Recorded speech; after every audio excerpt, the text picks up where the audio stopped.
ಒಬ್ಬ ಸಂತ ಹೇಗಿರಬೇಕು? ಸ್ವಂತಕ್ಕ ಏನೂ ಇರಲಿಲ್ಲ, ಸಂತೋಷಕ್ಕೆ ಕೊರತೆ ಇರಲಿಲ್ಲ, ಅಂಥವರಿಗೆ ಸಂತರನ್ನ ಬೇಕಷ್ಟೆ.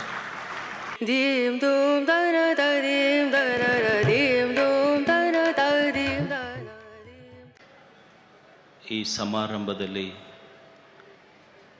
ಪಾಲ್ಗೊಂಡ ಪೂಜ್ಯರಲ್ಲಿ ತಮ್ಮೆಲ್ಲರಲ್ಲಿ ಶರಣು ಶರಣಾರ್ಥಿಗಳು. ಇದು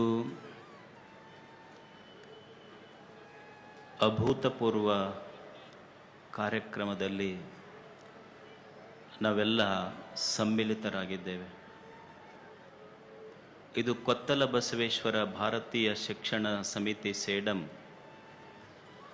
ಆ ಶಿಕ್ಷಣ ಸಂಸ್ಥೆ ಒಬ್ಬ ಸಂತ, 4-5 ಜನ ದೇಶಪ್ರೇಮಿ ಯುವಕರ ಮಧ್ಯೆ 50 ವರ್ಷಗಳ ಹಿಂದೆ ಸ್ಥಾಪಿತ ಆಯಿತು. ಇಂದು ಕೊತ್ತಲ ಬಸವೇಶ್ವರ ಶಿಕ್ಷಣ ಸಂಸ್ಥೆಗೆ 50 ವರ್ಷಗಳು ತುಂಬಿವೆ.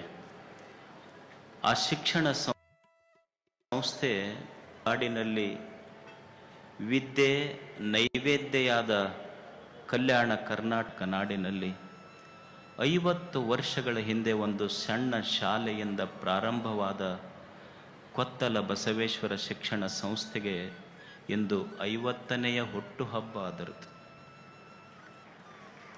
ನಮ್ಮ ಹುಟ್ಟುಹಬ್ಬಕ್ಕೂ ಒಂದು ಶಿಕ್ಷಣ ಸಂಸ್ಥೆಯ 50ನೇ ವರ್ಷದ ಹುಟ್ಟುಹಬ್ಬಕ್ಕೂ ಬಹಳ ವ್ಯತ್ಯಾಸ ಇದೆ.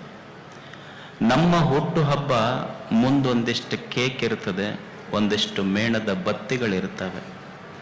ನಮ್ಮ ಹುಟ್ಟುಹಬ್ಬಕ್ಕೆ ನಾವು ಹಚ್ಚಿದ ದೀಪಗಳನ್ನು ಆರಿಸಿ ನಮ್ಮ ಹುಟ್ಟುಹಬ್ಬ ನಾವು ಆಚರಣೆ ಮಾಡಿಕೊಂಡ್ರೆ, ಕೊತ್ತಲ ಬಸವೇಶ್ವರ ಶಿಕ್ಷಣ ಸಂಸ್ಥೆ ದೀಪವೇ ಇಲ್ಲದ ಗುಡಿಸಲಿನ ಮಕ್ಕಳ ಎದೆಯಲ್ಲಿ ಅಕ್ಷರದ ದೀಪ ಹತ್ತಿಸಿ ತನ್ನ 50ನೇ ವರ್ಷದ ಹುಟ್ಟುಹಬ್ಬ ಆಚರಣೆ. ಅದು ಕೇವಲ ಕೊತ್ತಲ ಬಸವನ ಸಂಸ್ಥೆಯಲ್ಲ, ಅದು ಕೇವಲ ಕೊತ್ತಲ ಬಸವನ ಸಂಸ್ಥೆಯಲ್ಲ, ಮಕ್ಕಳ ಎದೆಯಲ್ಲಿ ಕತ್ತಲೆಯನ್ನೇ ಕಳೆದ ಕೊತ್ತಲ ಬಸವೇಶ್ವರ ಶಿಕ್ಷಣ ಸಂಸ್ಥೆಯ ಅಂಥ ಸಮಾರೋಪ ಆ ಶಿಕ್ಷಣ ಸಂಸ್ಥೆಯ 50ನೇ ವರ್ಷದ ಸ್ವರ್ಣ ಜಯಂತಿಯ ನೆನಹಾಗಿ ಇಲ್ಲಿ ಭಾರತೀಯ ಸಾಂಸ್ಕೃತಿಕ ಉತ್ಸವ, ಈ ಭಾರತೀಯ ಸಾಂಸ್ಕೃತಿಕ ಉತ್ಸವವನ್ನು ಅರ್ಪಿಸಿದ್ದು ನಾವೆಲ್ಲ ಅಭಿಮಾನ ಪಡುವಂಥದ್ದು.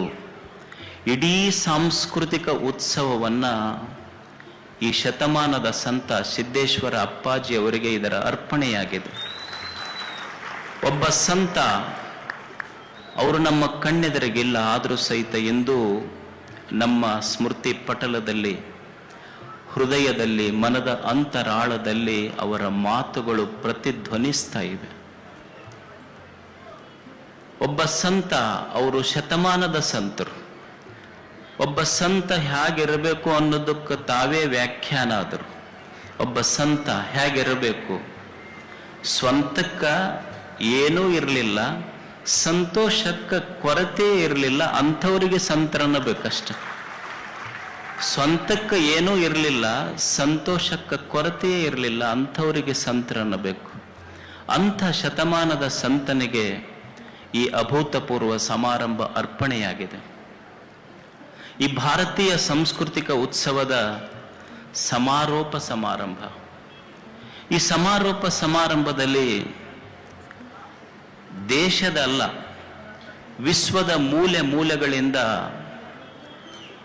ಭಾರತದ ಮಣ್ಣ, ಗಾಳಿ, ಬೆಳಕನ್ನು ಉಂಡು ವಿದೇಶದಲ್ಲಿದ್ದೂ ಸಹಿತ ತಮ್ಮತನವನ್ನು ಉಳಿಸಿಕೊಂಡಿರುವಂಥ ಅನಿವಾಸಿ ಭಾರತೀಯರೆಲ್ಲ ನಮ್ಮ ಜೊತೆಗಿದ್ದಾರೆ. ಇವ್ರನ್ನೆಲ್ಲ ಪಾಟೀಲ್ಜಿ ಎಲ್ಲೆಲ್ಲಿ ಹುಡುಕ್ಯಾರಂತ. ಕಬ್ಬು ढूंढे, कैसे ढूंढे, कहाँ ढूंढे, इन सबको कहाँ से उठा के लाए यहाँ पर. ಇವ್ರನ್ನೆಲ್ಲ ಕೂಡಿಸ್ಯಾರ. ತಾವು ನೋಡಿದ್ರ ಕುಂಟ್ತಾರ, ರೇಸ್ನ್ಯಾಗ ಉಸೇನ್ ಬೋಲ್ಟನ್ ಗತೆ ಓಡ್ತಾರ. ಉಸೇನ್ ಮತ್ತು ಇವ್ರು ತಾವು ಓಡೋದಲ್ಲ, ಮಗ್ಲಿದ್ದವ್ರು ನೋಡಿಸ್ತಾರೆ ಪಾಟೀಲ್ ಜಿ. ಉಸೇನ್ ಬೋಲ್ಟ್ನು ಓಡ್ತಾನ, ಇವರು ಓಡ್ತಾರ. ವ್ಯತ್ಯಾಸ ಇಷ್ಟೇ, ಉಸೇನ್ ಬೋಲ್ಟ್ ಕಾಲಿನಿಂದ ಓಡದರ ಪಾಟೀಲ್ ಜಿ ಕಾಲದೊಂದಿಗೆ ಓಡ್ತಾರೆ. ಇದು ವ್ಯತ್ಯಾಸ. ಇದು ಇವ್ರನ್ನೆಲ್ಲ ಎಲ್ಲೆಲ್ಲಿ ಸಾಧನೆ ಮಾಡಿದ ಅವ್ರನ್ನೆಲ್ಲ ಕರ್ಕೊಂಡ್ಬಂದು ನಿಮ್ಮಲ್ಲಿ ಒಂದು ಸ್ಪಾರ್ಕ್, ರಾಷ್ಟ್ರೀಯತೆಯ ಒಂದು ಸ್ಪಾರ್ಕ್ ನಿಮ್ಮ ಎದೆಯೊಳಗೆ ಮೂಡಿಸಬೇಕಂತ ಕರ್ಕೊಂಬಂದಾರ. ಅವ್ರನ್ನೆಲ್ಲ ನೋಡಿದ್ರೆ ಇಷ್ಟು ಸಂತೋಷ ಅನ್ನಿಸ್ತದೆ. ನಾವು ಇಷ್ಟು ದಿವಸ ಬರೇ ಆ ಸಿನಿಮಾ ಈ ಸಿನಿಮಾದ ರೀಲ್ ಹೀರೋಗಳಿಗೆ ಪ್ರದರ್ಶನ ಇತ್ತು. ಇವತ್ತು ರಿಯಲ್ ಹೀರೋಗಳು ನಿಮ್ಮ ಎದುರಿಗೆ ಕುಂತಾರೆಲ್ಲ. ರಿಯಲ್ ಹೀರೋಗಳು ಅವರೆಲ್ಲ.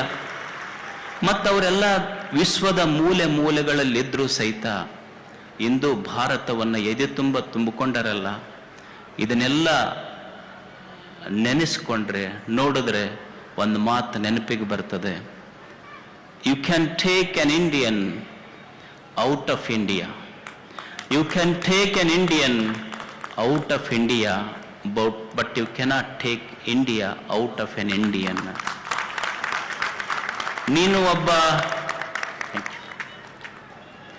ನೀವು ಒಬ್ಬ ಭಾರತೀಯನನ್ನ ಭಾರತ ದೇಶದಿಂದ ಹೊರಗೆ ತಗೊಂಡು ಹೋಗಬಹುದೇ ಹೊರತು ಭಾರತವನ್ನ ಭಾರತೀಯನ ಎದೆಯಿಂದ ಹೊರಗೆ ಹಾಕಲಿಕ್ಕೆ ಸಾಧ್ಯ ಇಲ್ಲ ಅನ್ನೋದಕ್ಕೆ ಆ ಸಾಧಕರ ಸಾಕ್ಷಿ. ಇವತ್ತು ಅವರೆಲ್ಲರನ್ನ ಕೂಡಿಸಿಕೊಂಡು ಇಂದು ಇಲ್ಲಿ ಭಾರತೀಯ ಸಾಂಸ್ಕೃತಿಕ ಉತ್ಸವ ನಡೆದಿದೆ.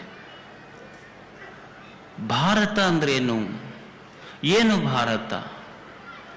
ಭಾರತ ಅಂದ್ರ ಇದೊಂದು ಭೌಗೋಳದ ಒಂದು ತುಣುಕಲ್ಲ, ಇತಿಹಾಸದ ಒಂದು ಅಧ್ಯಯನ ಅಲ್ಲ, ಉಪಮೆಗೆ ಸಿಲುಕದ ಒಂದು ಮಹಾಕಾವ್ಯ ಭಾರತ. ಇದು ಭಾರತವನ್ನು ಕುರಿತು ನಮ್ಮಂಥವ್ರು ಹೇಳುವುದಲ್ಲ, ನಮ್ಮ ದೇಶದವರು ಭಾರತವನ್ನು ಅಭಿಮಾನ ಪಡುವುದು ದೊಡ್ಡದಲ್ಲ.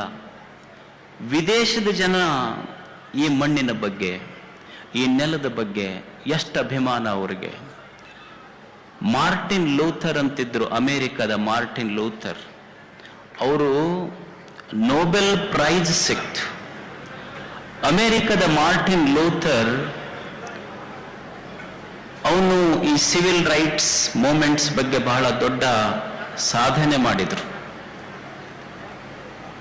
ಮಾರ್ಟಿನ್ ಲೂಥರ್ ಈ ದೇಶದ ಬಗ್ಗೆ, ನಮ್ಮವರಲ್ಲ, ಅಮೇರಿಕದವರು ಈ ಮಣ್ಣಿನ ಬಗ್ಗೆ ಏನು ಹೇಳ್ತಾರಂದ್ರ, to other countries I go as a tourist, to other countries I go as a tourist, but to India I come as a pilgrim ಅಂತ. ನನಗೆ ಬೇರೆ ದೇಶಗಳು ಅಂದರೆ ಸುಮ್ಮನೆ ಪ್ರವಾಸಿಯ ತಾಣ ಅಷ್ಟೇ, ಭಾರತ ಅಂದರೆ ನನಗೆ ಪಂಚ ಪ್ರಾಣ ಅಂತ ಅಮೆರಿಕದವ್ರು ಹೇಳ್ತಾರೆ ಈ ಮಾತನ್ನು. ಅಷ್ಟು ಈ ದೇಶದ ಬಗ್ಗೆ ಅವರಿಗೆ ಅಭಿಮಾನ.